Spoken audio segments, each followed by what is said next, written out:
Okay, here we have post-trib moment number 59, and here he's reading from Isaiah chapter 26, the last couple verses here, and I think verse 19 I think is where he started, and he goes down through and reads these, and we'll pick up here right at the end of when he's done reading that.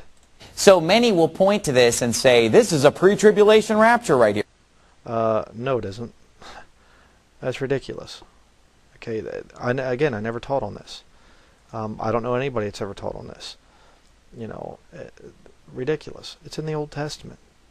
Well, I do believe it's talking about the rapture. That's clear. It's about a resurrection from the dead, and it's about God's people entering into the chambers and shutting the door to be hidden, as it were, for a little moment until God's indignation be passed, because He's going to come to punish the inhabitants of the earth for their iniquity. So this is a great picture of the fact that we are removed from this earth before God begins to pour out His wrath. Again, what an idiot. You go to Revelation chapter 6 and you see the Lord opening the seals. I get tired of going to this thing. I've showed it over and over and over again in these videos. Revelation chapter 6, the Lamb opened the seal. He unleashes the Antichrist. He opens the second seal, unleashes war. He opens the third seal. He unleashes famine, opens the fourth seal. He unleashes death and hell. You know, I mean, come on.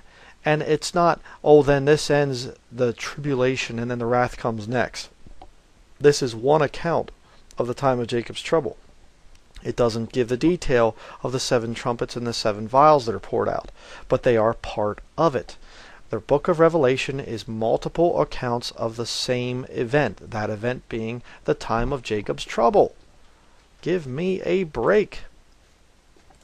The first resurrection and the rapture take place before God begins to pour out His wrath on this earth. I believe that, but that is not pre-tribulational.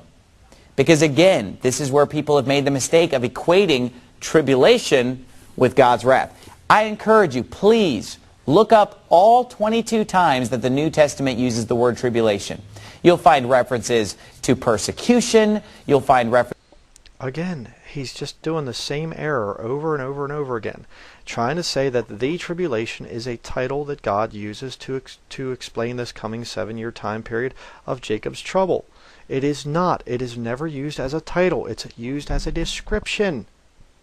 This guy's such a liar. References to affliction. You will not find that the word tribulation is referring to God pouring out His wrath on this earth. It's just not the definition of what tribulation means.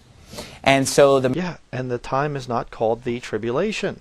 Mistake that they're making here is equating God pouring out His wrath on this earth with the tribulation. God's wrath is not poured out until after the sun and moon are darkened, according to Revelation 6. And the sun and moon are not darkened until after. No. God's wrath is poured out in Revelation chapter 6. It's just the details are not given until you look at the later books in the book of Revelation. This guy doesn't know the Bible. It's so incredible. For the tribulation, according to Matthew 24. And so this verse does not prove a pre-tribulational rapture. And I never said it did. And I never heard of any other pre-trib rapture believer or preacher preaching that. It does prove a pre-wrath rapture, which that's what we believe in, a post-tribulational pre-wrath rapture. Post-tribulational pre-wrath rapture. Also known as Funny Farm. All the clowns aren't in the circus. Welcome to the Nut House. That's what it's also known as.